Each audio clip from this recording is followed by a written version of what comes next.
திருச்சி மாவட்டம் திருவெரும்பூர் அருகே காவிரி ஆற்றில் குளித்த தந்தை மகள் ஆற்றில் அடித்து செல்லப்பட்டு பரிதாபமாக உயிரிழந்திருக்கின்றனர். இதுகுறித்த கூடுதல் விவரங்களை செய்தியாளர் பாரதி ராஜா வழங்கிட கேட்போம். பாரதி ராஜா, வணக்கம். தந்தை மகளின் உடல் மீட்கப்பட்டதா? இந்த சம்பவத்தின் முழு பின்னணி என்ன?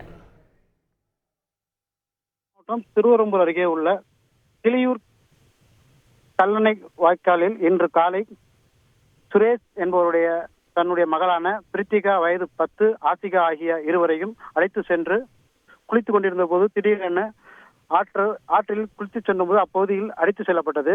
எதிர்பாராத விதமாக 3 பேரும் ஆற்றில் அடித்து செல்லப்பட்ட நிலையில் உடனடியாக அக்கம்பக்கத்தினர் பிரித்திகாவை உயிருடன் மீட்டனர். இது குறித்து தகவல் இருந்த திருவெரும்பூர் தீயணைப்பு படையினர் சச்சிதானந்தன், சகாய பிரான்சிஸ் தலைமையில் 15க்கும் மேற்பட்ட குழுவினர் தீயணைப்பு வீரர்கள் வந்து உடனடியாக அந்த ஆற்றில் குதித்து தீயணைப்பு வீரர்கள் தேடும் பணியில் ஈடுபட்டிருந்தனர். மேலும் கல்லணை வாய்க்கால் கதவணை அரைக்கப்பட்டு தீவிரமாக தேடும் பணியில் பொதுமக்களுடன் சேர்ந்து ஈடுபட்டு வருகின்றனர். மேலும் கிருத்திகா உடல் உயிருடன் இறந்த நிலையில் மீட்கப்பட்டு துவாக்குடி அரசு மருத்துவமனையில் வைக்கப்பட்டுள்ளார்.